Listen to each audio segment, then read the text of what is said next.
Hey, it's CrossFitTracking.com here to do the initial review or the initial comparison or just overview of the Coros Apex Pro.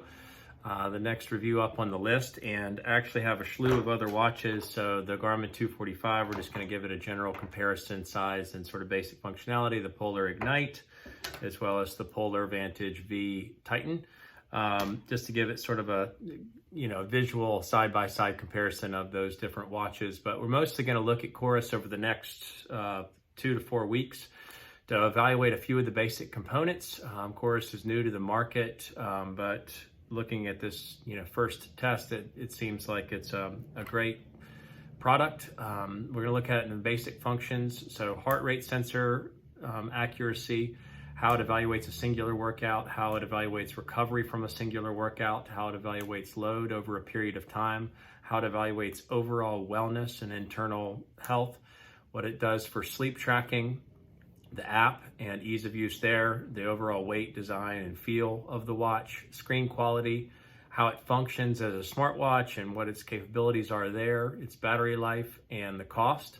So we're going to get into some sort of side-by-side and just give you some initial thoughts, just looking at it sort of straight out of the box after just having it 24 hours and doing just a couple of different types of workouts on it. So let's get into it. So getting into all the different watches, obviously we have the Coros Apex Pro, the Polar Vantage V Titan, the Polar Ignite, and the Garmin 245. So just looking at this overall from a size and weight comparison, just looking at the build quality of the Coros Apex, I probably think this is the best designed watch that I've tested to date. It's 47 millimeters wide and 13.4 millimeters thick. So overall, incredibly well balanced. Compared to the Phoenix 6 series with Garmin, you don't have those big screw bolts on the top. It's got a titanium bezel as well as an aluminum backing, which gives it a lighter feel to it. The overall weight of it is coming in at just 59 grams, and you compare that to the Garmin 6, just sort of standard model, it's at 83 grams. So incredibly less weight. It uses the 22 millimeter quick release watch band. You can see the diodes here, so it's just got the basic diodes, and it's got a pulse ox, which I'll show you inside the watch. It's a little bit harder to find the information, but a lot of people say that it copied Garmin. It looks like it's similar. I haven't tested to see if a Garmin power charger will actually fit in this, but overall the aluminum backing with the titanium bezel makes for a very light watch. I like that it's sort of smooth, and so far I've really liked the basics of the rotating crown. We'll get into that in just a second, but if you look at it sort of side by side with a Polar Vantage V, and this is the Titan model, you can see that they're somewhat similar in size. The Vantage V has a 46 millimeter size, so it's basically going to be just barely smaller, and then the thickness of the Coros is obviously less thick. They rate the Polar Vantage V at 13 millimeters in thickness. You can see here that it does not count the heart rate sensor, so Coros seems better there. And if you compare it to the Ignite, obviously from a overall screen quality, this uses transflective, so it's not as bright. The backlight is reasonable, but the Ignite uses a quasi AMOLED screen. You can see the thickness difference here. The Ignite comes in at 8.5, so considerably thinner, but Coros so far seems pretty impressive in how thin it is. Compared to the Garmin 245, similar brightness and screens just straight out of the box. This is a 42.3 millimeter, obviously, versus the 47. And then from a size or thickness comparison, this is 12.2 and this is 13.4. But the Garmin 245 comes in at 38 grams, 38.5 grams. All of these watches use a 1.2 inch screen, and the 245 uses a 20 millimeter band. So you can see that notifications come up automatically. It's one of the complaints I had, or the difficulties I had with the Polar series, is that you don't get the notifications unless you do a wrist raise gesture, and sometimes the wrist raise gesture is not effective. It's relatively small. You can't change the size of the font, but overall, it's just an incredibly well-built device. So we'll get into some of the details and some of the tracking on it.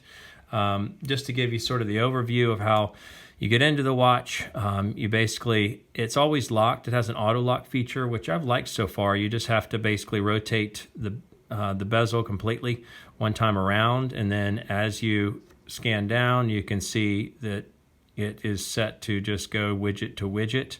The first widget is just the basic overall summary of health, your heart rate. It's automatically out of the box going to check heart rate every 10 minutes unless you're in a workout, but you can check it. You can change the settings to make it real time, which is what I'm going to do all the battery testing with. One of the things that's unique about the Coros is that you push the button and it's now a touch screen. You can track your history. It doesn't really add much value in this particular setting because who needs to track history of heart rate over time?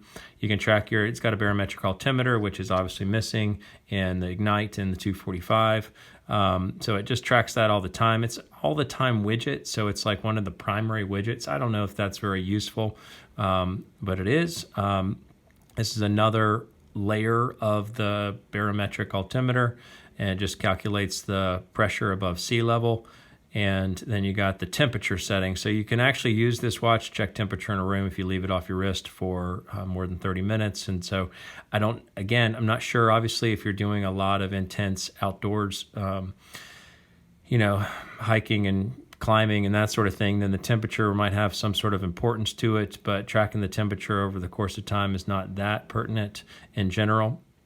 You get into the app, and one of the things you'll see is that the app is relatively easy to understand. So it just has the calories, exercise time, steps, heart rate, sleep tracking, and then your daily workouts. And then it has built into the face of the app the training load. Obviously, I just got this, so I'm building my training load, and it has your fitness scores.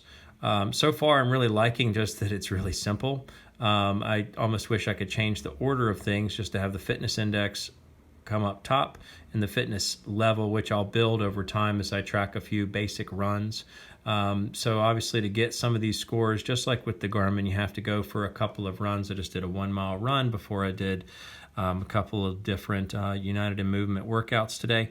But you can see that the layout is relatively simple. I found that, the app is updated almost more immediately than any of the other watches I've ever tested. It seems like there's a long lag time to get a Polar to sync and to get the Garmin to sync, where it's a lot faster with Coros. I don't know if they're using a faster Bluetooth transmission rate. But if you get into the details of some of the things, so you can see a 1 mile run is just sort of really basic. It gives you the pace, cadence, stride length. We're not using this. We use this for CrossFit tracking, obviously. So that's the more important aspect. So it gives you this training effect, which they stole sort of the concept from Garmin. I don't think they stole too many different things. I think a couple of other reviewers in the universe said that they basically copied, broad set of things from Garmin. They did in general copy the basics of the training effect. Obviously, this was a 1 mile run, and the watch doesn't know me very well, so we'll see how it adapts over time. But the training index gives you the aerobic and the anaerobic, the time, the heart rate sensor, which if you compare to the Garmin, so this is a Garmin connected to a chest strap, which is what I'm going to do all the workouts on. You can see that some of the basics, obviously it's the same distance. The heart rate, 138 average, 154, 135 average, 154 max. So it was very similar there. This is a steady state run with just a little peak at one point. Training effect is a little bit different.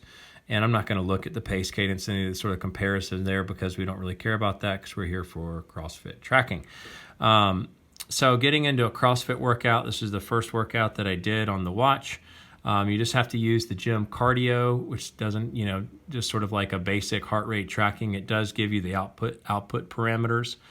I did the United in Movement workout 4 and 5, sort of back to back. The first workout was 30, 20, 10, alternating hang, clean, and jerks with a dumbbell, and then sit-ups, and then 30, 20, 10 with snatches and sit-ups. So The heart rate was relatively reasonable. Obviously, if you look at the graph, it's not going to look the same as if you look at the Garmin graph, which was linked to a chest strap. So you can see more clearly each of the workout types. Obviously workout 5 was 3 minutes on, 1 minute off for 5 rounds, so it looks more picture perfect. But the training effect wasn't too far off, which is just interesting right out of the gate, using the watch just with the optical heart rate on some flex-based movements using a dumbbell, that it did calculate it. So it gave me 9 minutes in the zone 5, and it does have the correct exact zones out of the box. And if you look at the tracking here, it gave me 8 minutes and 26 seconds in zone 5, and then it gave me 3.1 and 2, which is somewhat comparable to 3.5 and 2.2. So really not bad. The average heart rate was 143, maximum 168 on a chest strap. This was 138, so a little low there, and 178, still calculating pretty correctly the peak. So that's what you'll see. If you look at sleep comparison, the sleep is not a great screen. So you get this period. It said I was in deep sleep for 2 hours and 45 minutes, which is just a little crazy. It's not very visibly useful. So I'll have to just look at that over time. So, if you compare just that sleep to, Garmin's more clear picture of sleep, you get a little bit more visually useful information. So it calculates all the categories up top and gives you this, and you can track your time here, which you can also do in, this big format. You can say, okay, this is when I was in light sleep. This is when I was awake. This is when I was in deep sleep. Some of those are actually accurate with the time frames. It's just not visually as helpful. Active energy just calculated throughout the day, so we'll track, see how it's burning calories. But the biggest thing is the training load and how that's going to develop over time. You can see a few basic things on the watch itself. The recovery time from a workout and your overall resources are all built into the watch, which is unfortunate that they're not built into the app. So you'll do that unlock, you rotate that so that it unlocks the watch, and then you hit the button once as if you were going to go into a workout, and that's where the AI trainer lives. You click it once and it'll show you your stamina, 72%. That's just like your reserve. I started out the day at 100%. I did the 1 mile run. It came down a little bit, and then I did the workout, and it came down to about 50%. So you can see that it tracks the workout's impact. So I'll evaluate the stamina over time to see if it is somewhat accurate, but it did say that it was 21, I guess this was a couple hours ago or an hour and a half ago. So it's like a 23-hour till full recovery, which the watch doesn't know me at all. And obviously I don't know if it has AI built in where it's going to actually learn more about me physiologically over time. But the Garmin, which does the best recovery time tracking, in my opinion, had me at like 23 hours. So it was pretty spot on with the recovery time expectations. And you can see, each of the workouts in the watch itself, although you don't get the impact, you don't get the cardio scores, you don't get the training effect of the 3.1 and 2.0 like it gave me, we saw on the app. You just get basic stats here. So same thing you'll get when you finish a workout. So nothing to write home about there, but that's where the AI trainer lives. One of the things that's interesting about all the menus, if you ever use a menu, it goes back to where you last were, no matter how much time's passed, which is a little bit frustrating because typically you get used to knowing the flow of items. And same thing if you go into, you hold down the bottom right button and it goes into the quick, and it just goes into, here's also where the pulse ox lives, the SBO2, and it'll track that. You can go in here. I did one test, and you can go into lowering it, and it's somehow these colors relate to your pulse ox relative to barometric pressure. So I'm not finding it to be super useful there. But again, the menu thing is interesting. It'll always go back to where you last were, which again, I kind of wish it was just go back to the top of the list so you know where you're scrolling from, so you know what's next. You start to learn things more intuitively there. You can change the watch faces. They've got like 20 watch faces built into the app, and you upload 5 of them to choose from more on the fly here. Alarms, you can set 1 billion alarms. You can do a timer or stopwatch. So it is good, better than the Polar, because the Polar you can only set 1 alarm. It doesn't have built-in workouts here, which you can find within Garmin and obviously within FitSpark, within Polar. So it's lacking or missing those things. But overall, I'm really liking the roll sensor just to be able to get through different things. And I do like that it auto locks, and it auto locks during a workout. It's not really hard. So after 1 minute or 6 seconds, something like that, it will lock the watch, and you have to roll that to get access to everything. But wrist raise has been good. So as far as the light turning on, Polar had a problem with it not always acknowledging a wrist raise, and there was, with the Ignite, there was a lag time before the actual information appeared or the watch came on. So that was a little bit difficult there from a day-to-day usage. So that's the first summary review. Overall, I'll give you some quick thoughts on what I think so far, but Coros Apex Pro. So overall, I found, in this initial just sort of 24 hours, I'm really liking what I'm seeing. Obviously, the design and overall specs of it are really impressive. I think it does come in at a reasonable price point, although there's many different disagreements about that. I think just the overall evaluation of a workout right out of the gate has been good. The evaluation of recovery, it looks like an interesting thing to look at further. Sleep evaluation's a little bit questionable there. And then obviously battery life looks like it's going to be spectacular. And the heart rate sensor is done, well out of the gate. So we'll continue to track this. So I'm going to do it sort of at a different cadence, so initial review now in a couple of weeks, and then more of a thorough review of the watch standalone, as well as how it compares primarily to Garmin. Mostly, I think I'll probably wear the Garmin side by side throughout the whole period, but just in general, I'll continue to track workouts and the Polar ecosystem, just to give it a comparison to the Polar output of those same basic components. So thanks so much for watching, CrossFitTracking.com.